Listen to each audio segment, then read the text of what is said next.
स्टेशनमध्ये ही आज सकाळी कारवाई करण्यात आलेली आहे।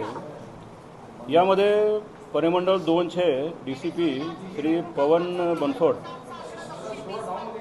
यांना गोपनीय बातमीदारातर्फे माहिती मिळाली की 28 तारखेला जी TET होणार आहे, म्हणजे शिक्षक पात्रता परीक्षा किंवा टीचर्स एलिजिबिलिटी टेस्ट जी होणार आहे, तर त्याचे पेपर काही लोक विकायला भिवंडीत येणार आहेत अशी गोपनीय बातमीदारातर्फे माहिती मिळाल्याने DCP झोन 2 पवन बनसोड आणि त्यांची टीम यांनी एक ट्रॅप लावला।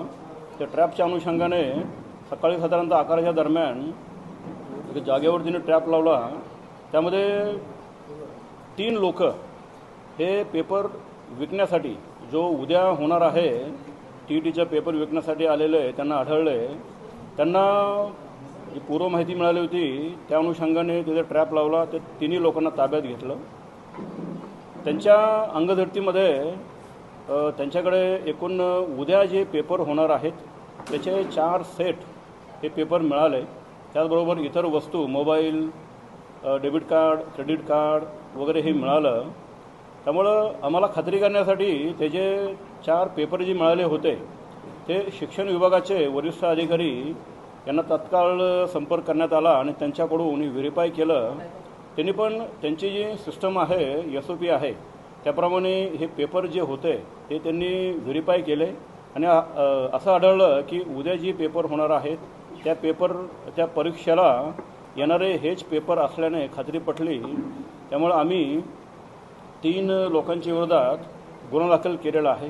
त्यांच्या अंगझडतीमध्ये उद्या होणाऱ्या परीक्षेला जे पेपर येणार होते ते पेपर आम्ही जप्त केलेले आहेत। यामध्ये अशी माहिती कळली की हे जे पेपर विकणारे आहेत त्यांनी आम्ही डिकॉय लावला होता, ट्रॅप लावला होता। त्यामध्ये जवळजवळ 1.5 करोड रुपयेची त्यांची अपेक्षा होती आणि ॲडव्हान्समध्ये पण त्यांनी पैसे मागितले होते। तर ट्रॅपमध्ये सगळ्या गोष्टी आम्ही रेकॉर्डवर घेऊन त्यांच्यावर गुन्हा दाखल केलेला आहे। यामध्ये तपासाचं गांभीर्य बघता, प्रकरणाचं गांभीर्य बघता वरिष्ठांच्या आदेशाने यामध्ये एक विशेष तपास पथकाची निर्मिती केलेली आहे। त्यामध्ये तपास पथकाचे हेड म्हणून DCP श्री पवन बनसोड हे आहेत आणि त्यामध्ये या ठिकाणी 2 ACP आणि 9 PI, API आणि बाकी इतर एक 20 कर्मचारी अशी विशेष तपास पथक नेमलेलं आहे। वरिष्ठांच्या मार्गदर्शनानुसार हा तपास चालू आहे। पुढील तपासासाठी विविध ठिकाणी आमचे तपास पथक रवाना झालेले आहेत। यामध्ये सखोल तपास करण्यात येईल आणि जे निष्पन्न होतील, ज्यांचा सहभाग आढळेल त्यांच्यावर पुढील कायदेशीर कारवाई आम्ही करणार आहोत। हे पेपर फक्त भिवंडी किंवा ठाण्यामध्ये विकले गेलेत का बाहेर ऑलरेडी विकून तिकडे आले? आता ह्याच्यामध्ये प्रथमदृष्ट्या आज सकाळी जे झालेलं आहे शक्यता नाकारता येत नाही आहे। इतर ठिकाणी पण विकल्याची काही माहिती आम्हाला मिळालेली आहे। त्यामुळे मेन आरोपी पकडल्यानंतर या बऱ्याचशा गोष्टीचा खुलासा होईल।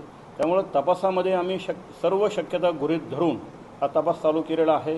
यामध्ये कोण कोण इन्व्हॉल्व असेल, कुठे कुठे विक्री केली असेल, या सर्व अनुषंगाने आमचा तपास चालू आहे। मुख्य आरोपी अजूनही फरार आहे? मुख्य आरोपी फरार आहे। काय आहे तिघांची नावं आहेत? तिघांची नावं काय आहेत? कुठून आलेले आहेत? कुठल्या राज्यातले आहेत? अच्छा, हे जे आहेत हे सध्या आमच्या ताब्यात 3 लोक आहेत। हे एक हरियाणाचा राहणार आहे आणि 2 हे बिहार राज्यातील आहेत। हे एकंदरीत आत्ता पण केलेल्या तपासामध्ये ही माहिती कळली की ते सगळे दिल्लीवरून आले होते। मग त्यांना कुठून पेपर मिळाला, कोण कोण ह्यामध्ये सहभाग आहे, या सर्वांचा तपास चालू आहे। पेपर त्यांनी ऑलरेडी विकला होता का विकायला आले होते? म्हणजे कोणाच्या हातात पडला होता पेपर? आजचा आमचा जो जी ट्रॅप लावलेला आहे त्यामध्ये ते विकायला आलेले होते असं कळलेलं आहे। परंतु यांनी हा पेपर कोणाकोणाला विकला होता, कोणकोणत्या सहभागी होतं, त्या अनुषंगाने पण आमचा तपास चालू आहे। इथे ज्याला विकायला आले होते त्याची काय माहिती मिळाली का? त्याला ताब्यात घेतलं? नाही, या ठिकाणी आम्ही गोपनीय बातमीदारातर्फे ही माहिती कळली होती की ते विकायला येणार आहेत। त्यामुळे त्या अनुषंगाने आम्ही ट्रॅप लावला होता आणि त्या ट्रॅपमध्ये त्यांना ताब्यात घेतलेलं। कोणाला विकायला आले ते माहीत पडले का? कोणाला विकायला आले? कुठली संस्था आहे? त्यामध्ये एकूण 1.5 करोड रुपये त्यांची अपेक्षा होती, तेवढी मागणी केली होती।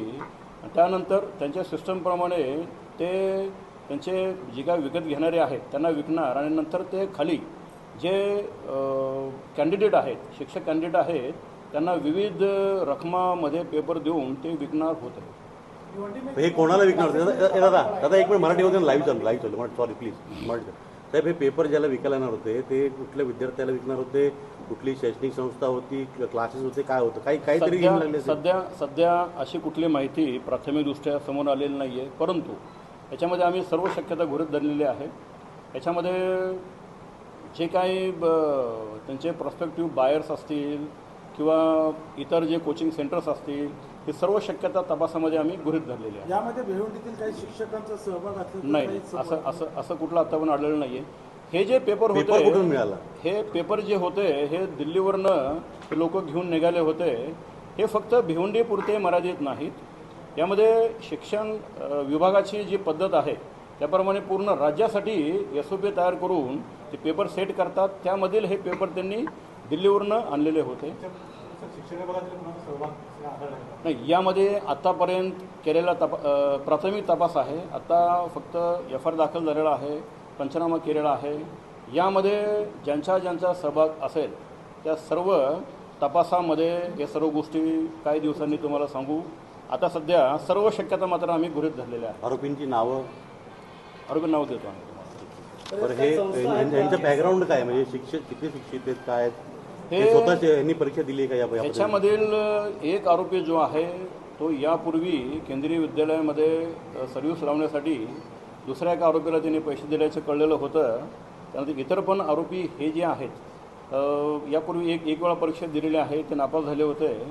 आणि हे जे आरोपी आहेत त्यांचा पूर्व इतिहास, त्यांना कुठून मिळालं ते पण आम्ही सर्व माहिती आम्ही घेणार आहोत. हा कुठला एक घेरो आहे याच्या मागे? बिलकुल शक्यता नाकारता येत नाही आहे, कारण ज्या तऱ्हेने हा एवढा गंभीर प्रकार झालेला आहे त्यामध्ये टोळी असू शकते. त्या अनुषंगाने पण आम्ही विविध कलम पण लावलेले आहेत आणि त्या अटक करण्याची आम्ही कारवाई करणार आहोत.